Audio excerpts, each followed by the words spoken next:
Allow Bahá, dear friends. We bow our heads in humble gratitude to Abdul Bahá for enabling us to be here in this holy, this blessed, this snow-white spot, in the presence of the Universal House of Justice, to commemorate the centenary of the ascension of our beloved Master. We turn our thoughts to every heart connected to Abdul Bahá throughout the world and say to them in the words of Varga, the martyr, Joye hame khali. The presence of each of you is missed.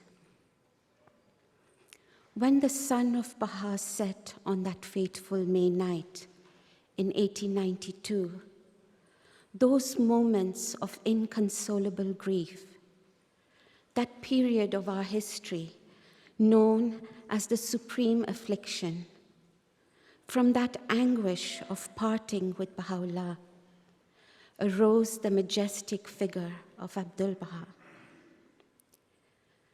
whom Baha'u'llah had by his very own pen designated as the interpreter of his word, as the center of his covenant, thus restoring the light of hope and inaugurating the process that guarantees the realization of the ultimate purpose of Baha'u'llah's revelation, the unification of the entire human race, the establishment of the kingdom of God on earth. The appointment of Abdul Bahá as the center of the covenant is as clear as day. In the Kitab-i-Aqdas, the most weighty and sacred of all works of Baha'u'llah, he states, "When the ocean of my presence hath ebbed, and the book of my revelation is ended, turn your faces towards him whom God had purposed, who had branched from this ancient root. O people of the world, when the mystic dove will have winged its flight from its sanctuary of praise and sought its far-off goal, its hidden habitation, refer ye whatsoever ye understand not in the book to him who had branched from this mighty stock." In the Kitab-e-Ahd, the book of Baha'u'llah's covenant, the Blessed Beauty states, "We have bequeathed to our heirs an excellent and priceless heritage. Consider that which we have revealed in our most holy book. When the ocean of my presence hath ebbed, and the book of my revelation is ended, turn your faces towards him who God had purposed, who had branched from this ancient root. The object of this sacred verse is none except the most mighty branch." So it is crystal clear. The Blessed Beauty leaves no room for doubt. He further said, "We have sent him down in the form of a human temple. They who deprive themselves of the shadow of the branch are lost in the wilderness of error, are consumed by the heat of worldly desires, and are of those who will assuredly perish." Friends, whatever any writer or speaker or filmmaker presents to describe Abdul Bahá, he remains for now and always the mystery of God. Baha'u'llah himself gave him that title. Even though he is beyond the capacity of our mortal minds, let us reflect on some glimpses of his life, to even for the smallest degree to unravel this mystery of God, this most great favor, this most perfect bounty gifted by Baha'u'llah to mankind. Abdul Bahá was born on that never-to-be-forgotten night when the Bab declared his mission to Mullah Hussein in the upper chamber of his house in Shiraz. The 23rd of May, 1844, marked the birth of the Baha'i dispensation, the inauguration of the Baha'i era, and the birth of Abdul Bahá. Hence, at the very inception of the Baha'i era, the instrument in the person of Abdul Bahá that would ensure its ultimate victory was born to the world. Remember, friends, he was only 9 years old when he heard on the stairs of the Siyah Chawal the voice of Baha'u'llah instructing that he be taken out immediately. He was permitted to wait in the prison yard until the prisoners were brought out for an hour of fresh air. When Abdul Bahá saw his father, his neck bruised and swollen, his back bent with the weight of the chains, he fainted and was carried home unconscious. He recalls the suffering of those days in these words: "In Tehran, we possessed everything at a nightfall, and on the morrow, we were shorn of it all, to the extent that we had no food to eat. I was hungry, but there was no bread to be had. My mother poured some flour into the palm of my hand, and I ate that instead of bread. Yet we were content." He bore along with Baha'u'llah the rigors and miseries of the banishment from Iran to Baghdad through the mountains during the winter cold of 1853. Even as a child, his spiritual perception was extraordinary. He was the first to recognize the manifestation of God. He was the first in the world to believe in him. Not long after their arrival in Baghdad, when Baha'u'llah retreated to the mountains of Sulaymaniyeh, Abdul Bahá confided to Nabil his inconsolable grief and narrated that he felt himself to have grown old, even though still a child. While still an adolescent in Baghdad, Abdul Bahá wrote an illuminating commentary on the well-known Islamic tradition, winning the admiration of its recipient. Those who attained the presence of Baha'u'llah found in his eldest son attributes and qualities which evoked high praise and admiration. He started to transcribe the tablets of Baha'u'llah while still in his early teens, and this continued until the end of Baha'u'llah's ministry. A trusted follower of Baha'u'llah, who was with him in Baghdad and later in Adrianople and in Akka, has recorded, the word Agha, the master, was a designation given to Abdul Bahá. I recall that one day when Baha'u'llah was in the garden outside the city of Baghdad, someone referred to certain individuals as Agha. On hearing this, Baha'u'llah was heard to say with a commanding voice, "Who is this Agha? There is only one Agha, and he is the most great branch." Baha'u'llah repeated this again on another occasion in the Garden of Rizwan in Akka.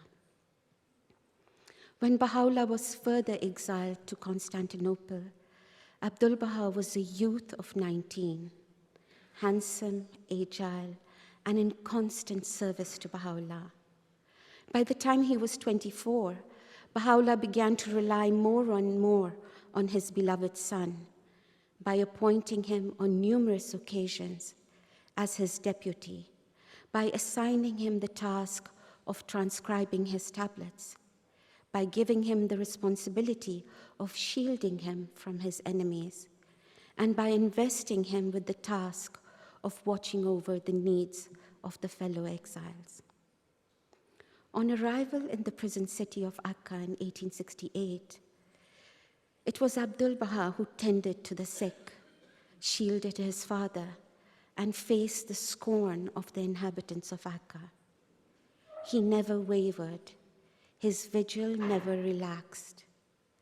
Bahia Khanum shared that in the evenings, Abdul Bahá would bring the family together and invite them to recall some humorous event, and everybody would laugh. It was through Abdul Bahá's unremitting efforts that Badi was able to gain admission to the presence of Baha'u'llah in the prison. And again, it was through Abdul Bahá's efforts that the hostility of various governors of Akka was transmuted to admiration. When Baha'u'llah was released from the 9-year confinement in Akka, Abdul Bahá was instrumental in ensuring that Baha'u'llah spent the last years of his earthly life in relative peace. After the passing of Baha'u'llah, the community of the greatest name recognized in Abdul Bahá its solace, its guide, its mainstay and champion. The birth of the covenant of Baha'u'llah was, in the words of the beloved guardian, baptized with fire. However, this baptism by fire only served to demonstrate its solidity and proclaim its indestructibility. Betrayed by almost all his relatives, chief among them his half-brother, Abdul Bahá's grief was so great that despite the triumphs witnessed in the course of his ministry, it left its traces upon him till the end of his life. Abdul Bahá describes his suffering during those 4 years in these words: I swear by the ancient beauty, so great is my sorrow and regret that my pen is paralyzed between my fingers. Thou seest me, submerged in an ocean of calamities that overwhelm the soul, of afflictions that oppress the heart. Sore trials have compassed me round, and perils have from all sides beset me. Yes, Abdul Bahá suffered greatly. However, he demonstrates to us the indestructibility of the covenant in these words.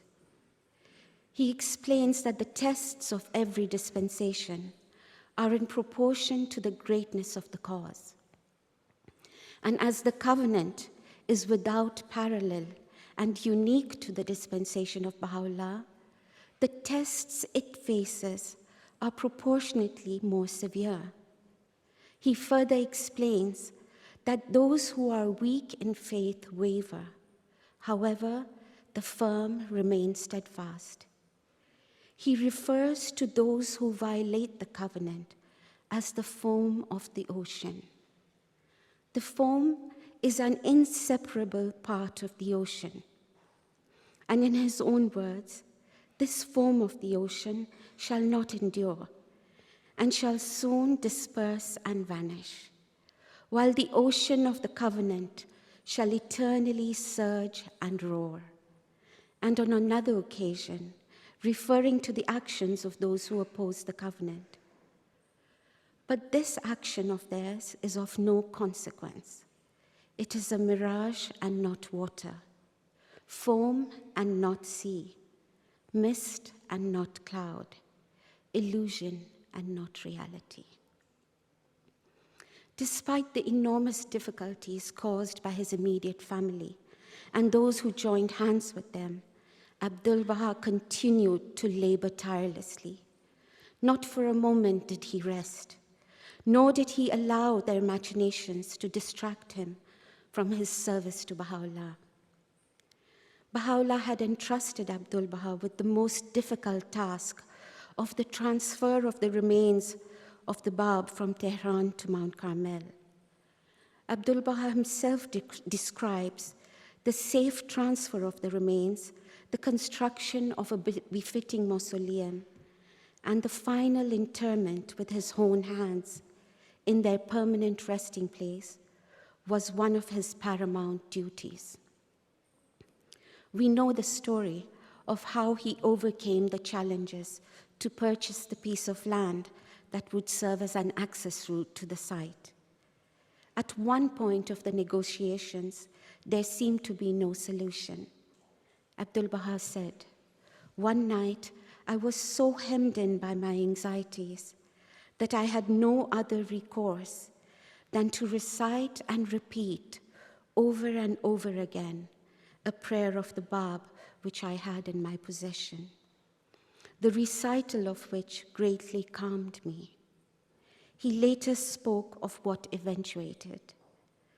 The next morning, the owner of the plot himself came to me, apologized, and begged me to purchase that property.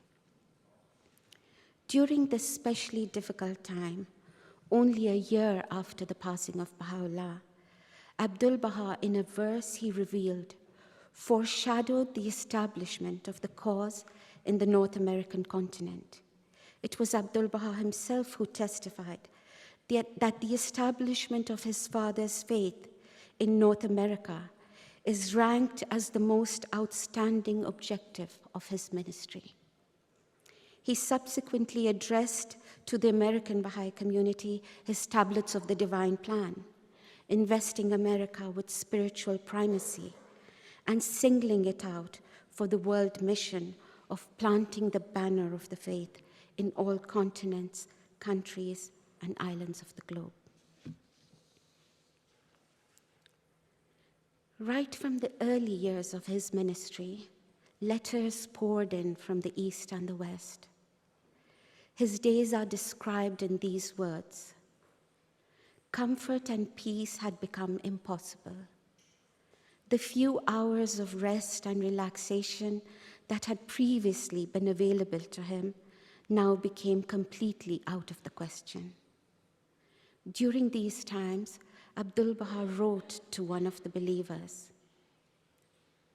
"It is dawn, and the fingertips, the eyes, the back, the knees, and arms, even every strand of hair, are so exhausted and weary as to be beyond description.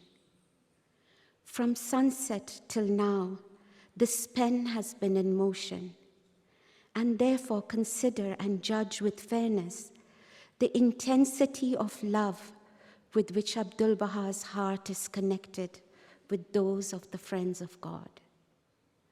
Thus, if there has been a delay in response, or if the handwriting resembles the intertwined strands of curly hair, it is not my fault, but the fault of the overly long and darksome night." At this time of the commemoration of his passing, when we are collectively calling Abdu'l-Bahá to mind, perhaps we can spend a few minutes to look at the relationship between Baha'u'llah and Abdu'l-Bahá. In one of his tablets, Baha'u'llah refers to Abdu'l-Bahá as, "O thou who art the apple of mine eye."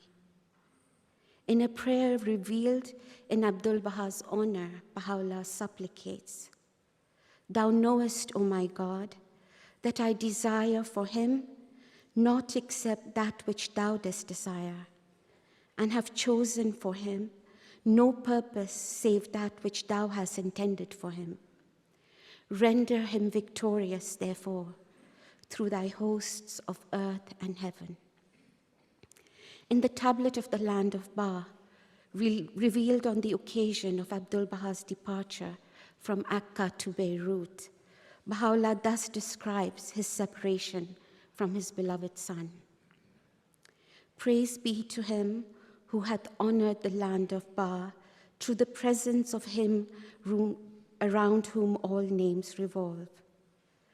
From behind the gate of the prison city there hath appeared, and above its horizon there hath shone forth the orb of the beauty of the great, the most mighty branch of God, his ancient and immutable mystery, proceeding on its way to another land. Sorrow, therefore, had enveloped this prison city, whilst another land rejoiceth. And further on in the same tablet, blessed, doubly blessed is the ground which his footsteps have trodden, the eye that had been cheered by the beauty of his countenance, the ear that had been honored by hearkening to his call. And Baha'u'llah concludes with these poignant words: "We beseech God, blessed and exalted is He, that He may honor us with meeting Him soon." There are several accounts that reflect the deep love Baha'u'llah had for his son. One of the distinguished early believers has written in his memoirs, describing a visit by Baha'u'llah to the garden of Junayn. In the afternoon, when Abdul Bahá joined the friends in the garden, Baha'u'llah is recorded to have said, "The Master is coming, hasten to attend him." On those days, Baha'u'llah used to sow the seeds of loyalty and servitude toward him whom God had purposed in the hearts of the believers, and explain the lofty station and hidden reality of the Master to all. Attended by everyone, Abdul Bahá came with great humility into the presence of the Blessed Beauty. Then the tongue of grandeur uttered words to this effect: "From morning until now, this garden was not pleasant, but with the presence of the Master, it has become truly most delightful."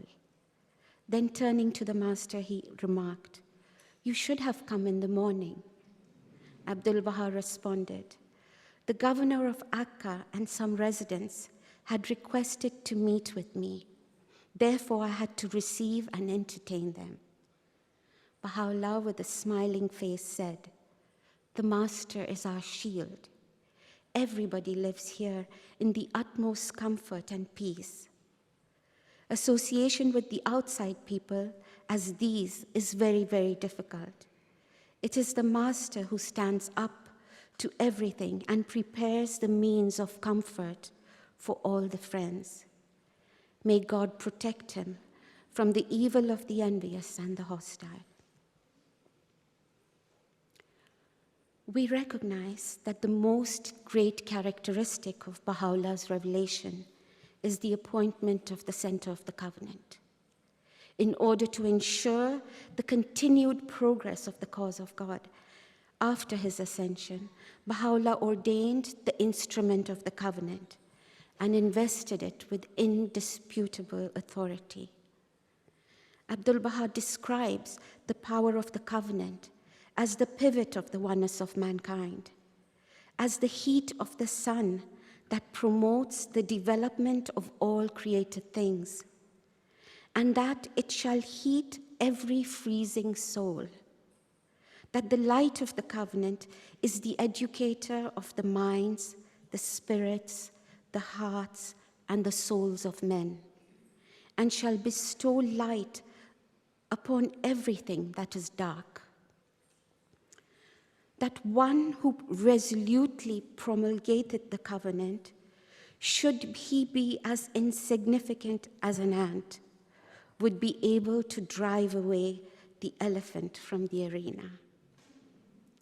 Friends, how difficult it is for us to understand Abdul Bahá, the center of his covenant, this mystery of God. However, at this moment, when the House of Justice has brought us together to reflect on Abdul Bahá, it is helpful for us to look at the words of the beloved guardian.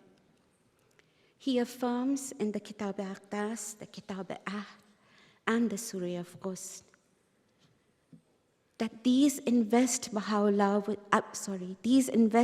Bahá with a power and surround him with a halo which the present generation can never adequately appreciate. He goes on to state, "He is and should for all time be regarded, first and foremost, as the center and pivot of Baha'u'llah's peerless and all-enfolding covenant. His most exalted handiwork, the stainless mirror of his light, the perfect exemplar of his teachings, the unerring interpreter of his word, the embodiment of every Baha'i ideal, the incarnation of every Baha'i virtue, the most mighty branch sprung from the ancient root, the being round whom all names revolve, styles and titles that are implicit and find their truest, their highest, and fairest expression in the magic name Abdul Bahá. He is, above and beyond these appellations, the mystery of God, an expression by which Baha'u'llah himself has chosen to designate him, and which indicates how in the person of Abdul Bahá, the incompatible characteristics of human nature and superhuman knowledge and perfection have been blended and are completely harmonized. Abdul Bahá describes himself, however, in these words: "My station is the station of servitude, a servitude which is complete, pure, and real, firmly established, enduring, obvious, explicitly revealed, and subject to no interpretation whatever. I am the interpreter of the word of God, and such is my interpretation." And in another place, Abdul Bahá says, "No melody can fill this yearning soul with such joy and rapture as the call of O Abdul Bahá, and no sweet accents warbled by the birds of the orchards can thrill my heart with such delight as the dulcet tune of O Abdul Bahá.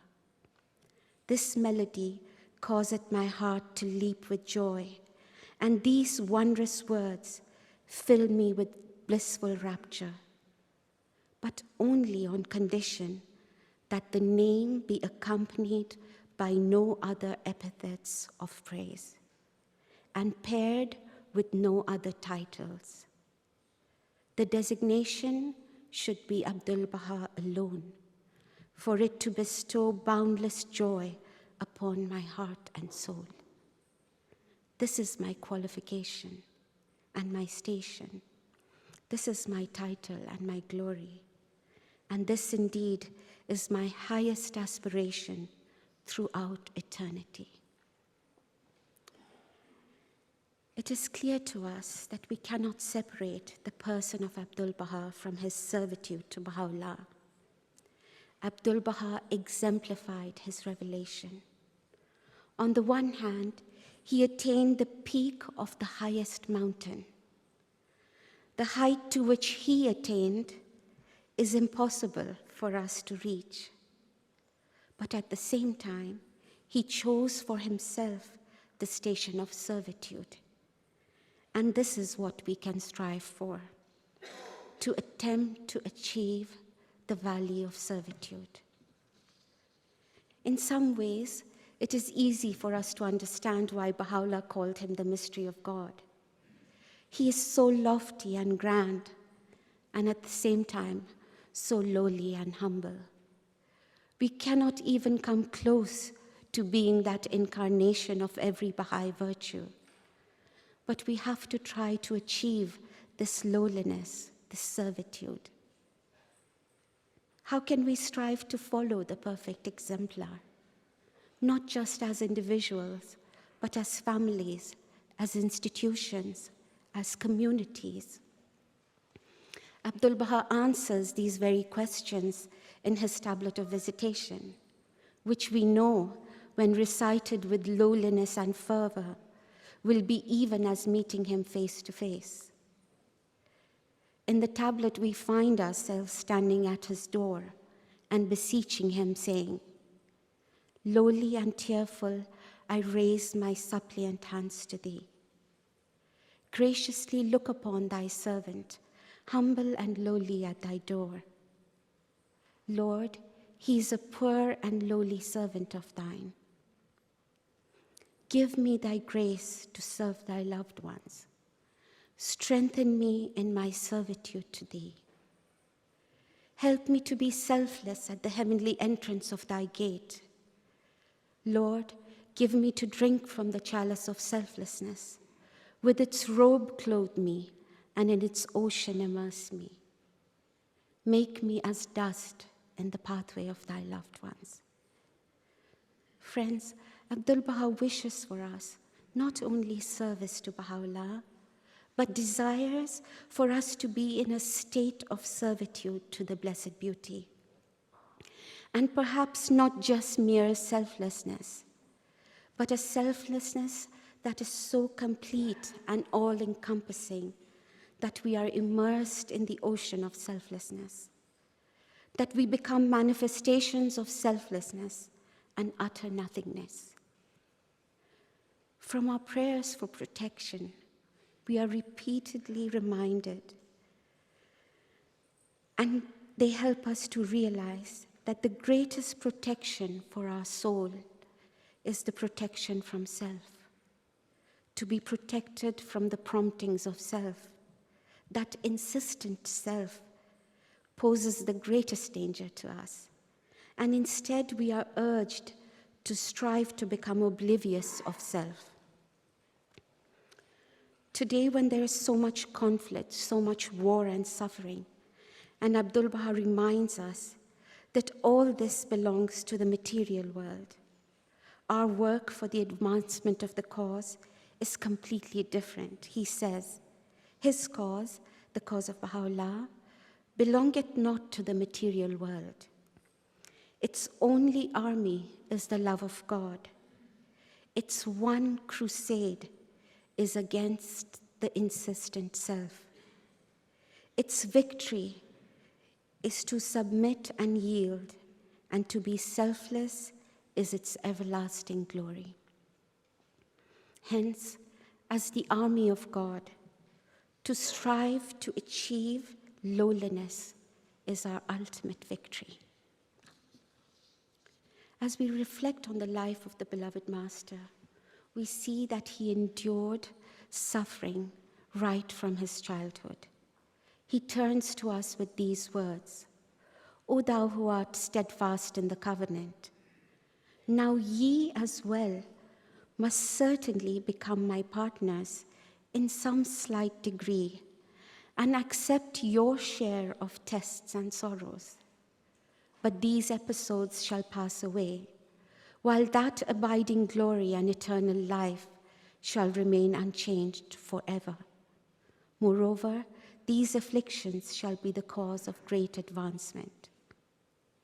As we try to follow our perfect exemplar, even to the slightest degree, Abdu'l-Bahá tells us that with a look he granted 100,000 hopes. With a glance he healeth 100,000 incurable ills. With a nod he layeth balm on every wound. With a glimpse he freeth the hearts from the shackles of grief. Another worthy response to the covenant is our unshakable pledge to strive for steadfastness and firmness in the covenant. Over and over again in our writings, we are urged to increase our firmness in the covenant, and we know that it is a requirement of our soul that we pray for steadfastness until our very last breath. Baha'u'llah asks us, hast thou not heard that steadfastness is the prime requisite of the mystic path and the means for admittance in his holy court? They that continue steadfast in his way, upon them verily shall the angels descend. Abdu'l-Bahá says, today the most important principle of faith is firmness in the covenant, because firmness in the covenant wards off differences. Therefore, you must be firm as mountains. Further, in the tablets of the divine plan, Abdu'l-Bahá states that the first condition to attain to the station of an apostle of Baha'u'llah is firmness in the covenant. He says, it is evident that the access of the oneness of the world of humanity is the power of the covenant and nothing else. Therefore, in the beginning, the believers must make their steps firm in the covenant, so that the confirmations of Baha'u'llah may encircle them from all sides. In the tablet of Ahmad, perhaps the prayer we spontaneously turn to in time of difficulty, and friends, which each of you must have recited countless number of times to reach here today. Baha'u'llah says, "Be thou so steadfast in my love that thy heart shall not waver. Even if the swords of the enemy's rain blows upon thee, and all the heavens and the earth arise against thee, be thou as a flame of fire to my enemies, and a river of life eternal to my loved ones, and be not of those who doubt." When we reflect on what it means to be a flame of fire to our enemies, as we are only human, friends, our instinctive response is to think of fire as a destructive force. But then when we look at our perfect exemplar and his response to those who caused him pain and sorrow, we see that another characteristic of fire is to give warmth and light. Friends, during these precious days, as we commemorate this centenary of the ascension of our beloved Master, beloved in a unique and special way to each one of us assembled here, we express our firmness to the covenant and our unquestioned loyalty and absolute obedience to the infallible institutions of the guardianship and the universal house of justice, which lie at the heart of the covenant, brought into being by Baha'u'llah's own pen and perpetuated through the administrative order, from now until the expiration of 1,000 years. Baha'u'llah ordained the institution of the Universal House of Justice in the Kitab-e-Aqdas and conferred upon it the powers necessary for it to discharge its ordained functions. The Master, in his will and testament, explicitly institutes the guardianship and reaffirms and elucidates the authority of the Universal House of Justice, and refers to the believers once again to the book. Unto the most holy book everyone must turn, and all that is not expressly recorded therein must be referred to the Universal House of Justice. And at the very end of the will, he says, all must seek guidance and turn unto the center of the cause and the house of justice. And he that turneth unto whatsoever else is indeed in grievous error. Furthermore, ʻAbdu'l Bahá is reported to have said in a talk, he, Baha'u'llah, has ordained and established the house of justice. This institution is under the protecting power of Baha'u'llah himself. The beloved guardian refers to the Universal House of Justice as the incorruptible inheritance which the founders of the faith have bequeathed to the world. When we reflect on the head of the faith and think of those early believers who attained the presence of the Bab, Baha'u'llah, or ʻAbdu'l Bahá, one of the things they have in common is that they responded instantly to the guidance of the head of the faith. How do we learn to respond as instantly and spontaneously today to the Universal House of Justice? How do we strive to apply the infallible guidance of the House of Justice to the ills and sufferings of mankind? How can every child, junior youth, and family benefit from the guidance that flows from the Supreme Body? In conclusion, friends, those of us present here, teachers of the cause and administrators, each of us a guest of the Universal House of Justice, What an inestimable privilege it is to be present here on the holy mountain, in such close proximity to the two holiest shrines. How do we absorb this priceless gift? How do we take the spirit of the beloved Master back to our villages and cities? The beloved guardian reminds us that Abdu'l suffered for no less than 70 years. He describes his suffering in these words: he had suffered as no disciple of the faith who had drained the cup of martyrdom had suffered. He had labored as none of its greatest heroes had labored. He had witnessed triumphs such as neither the herald of the faith nor its author had ever witnessed. Abdu'l Bahá, in the last months of his earthly life, said to us, "O ye beloved of God, these are the days for steadfastness, for firmness and perseverance in the cause of God.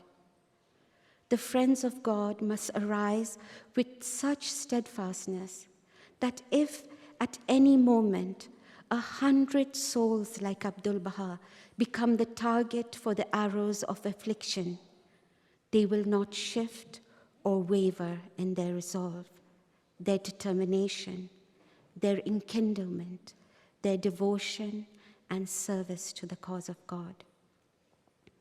O ye lovers of God, this verily is my last wish and my admonition unto you." Closer to the time of his passing, he said, "Friends, the time is coming when I shall no longer be with you. I have done all that could be done. I have served the cause of Baha'u'llah to the utmost of my ability. I have labored night and day all the years of my life. Oh, how I long to see the believers shouldering the responsibility of the cause. My days are numbered, and save this, there remains none other joy for me." What responsibilities of the cause can each of us shoulder? How can we conscientiously persevere in our service to his cause? How can we tirelessly serve Baha'u'llah as Abdu'l Bahá did? It is recorded that Abdu'l Bahá said, "In all our endeavors to serve Baha'u'llah, divine confirmations are wholly dependent on action." He said, "The hosts of divine blessings are poised behind this very window, waiting for you to act. If you do not enter the arena of service, of what use are the hosts of heavenly confirmation? If the commander of the army remains idle and passive, how can the army achieve victory?" When we turn our gaze to Abdu'l Bahá, we find that he is a living, breathing tablet of Baha'u'llah. How can we possibly follow his example? But then we find we are not alone. Abdu'l Bahá is always with us. He writes to an early believer who lived in a small rural town in America that as soon as she thought of him, they were together. He said, "Though we cannot see each other physically at this time, thank God the spiritual breath is a messenger between us, which is the means of assuring the heart and rejoicing the spirit." Friends, the House of Justice is acutely aware how difficult it is for us to follow the example of Abdu'l Bahá, and they have gifted us with these beautiful words. May his loved ones, individually and collectively, little by little, day by day, increasingly embody his counsels, to be united in the cause and firm in the covenant, to avoid calumny and never speak ill of others, to see no strangers but regard all as members of one family, to set aside divergent theories and conflicting views and pursue a single purpose and common goal. To ensure that the love of Baha'u'llah has so mastered every organ, part, and limb as to leave no effect from the promptings of the human world. To arise with heart and soul and in one accord to teach the cause. To march in serried lines, pressed together, each supporting the others. To cultivate good character, perseverance, strength, and determination. To know the value of this precious faith, obey its teachings, walk in this road that is drawn straight, and show this way to the people. And friends, just when we start to think, how can we achieve all this? How can we apply all these in our lives? The House of Justice reassures us with these words, that you may fulfill His highest expectations. We pray for each of you.